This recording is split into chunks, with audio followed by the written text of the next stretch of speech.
Twilight is a perfect way to explain why I use blue. Twilight is the space between light and dark. It happens twice a day. At this moment, darkness consumes the upper atmosphere as light fades away. This moment is captured through thin, deep blue hues. Blue acts as a veil between us and the cosmos. Since twilight happens twice a day, it is symbolic of life, birth, and death. Open to interpretation in the context of actual physical death, some might see afterlife as a beginning rather than an end, depending on your personal beliefs. This is a concept I explore over and over again in my work.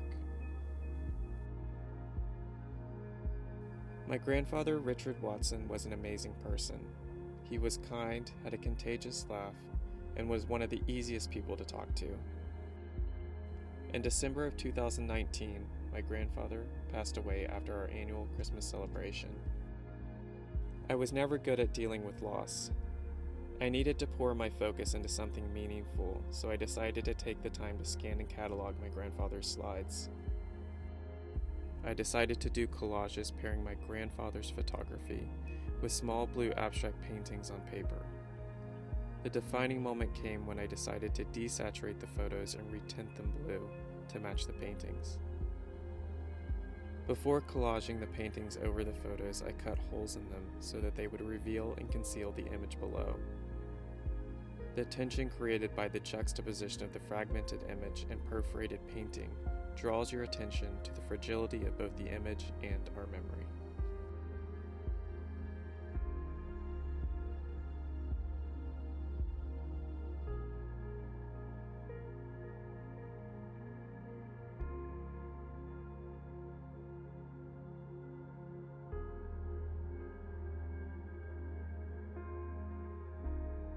Blue is my favorite color. No matter how many layers of pigment you apply, its depth is endless, lending itself to its inherent transcendent qualities. Blue is also symbolic of water, which my grandfather and I felt at home in and around. Our strongest color associations, sky and water, are not actually the color they perceive to be. The imperceptible is made perceptible through color, light and molecule acting as the intermediary. Blue, in this instance, is the result of that intertwining. Even after 60 years, these images still have an immediacy, especially at a larger scale. Given film's set exposure count, the photographer had to be extremely selective, suggesting intentionality and commitment to preserve each memory through the image. In the age of smartphones, the impulse to record everything has the opposite effect. We document everything so we don't have to commit anything to memory. By recontextualizing these photos, it encourages me to focus more intently on otherwise passive and overlooked indulgences in mountain vistas and palm trees.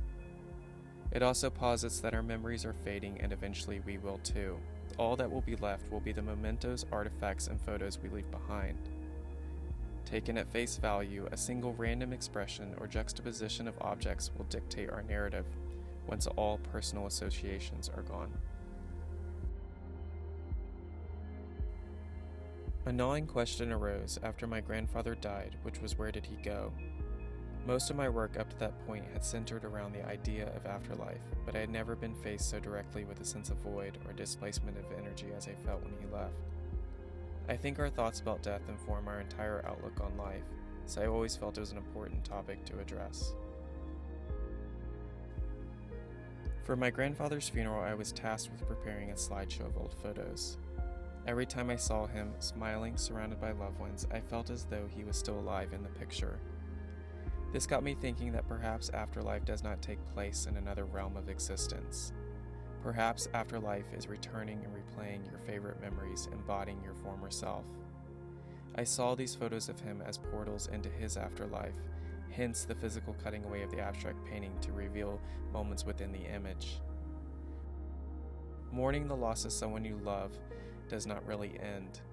It is a process that stirs up many emotions, but along that journey, hopefully we learn more about our loved ones, which deepens our connections to them and ourselves beyond the physical realm.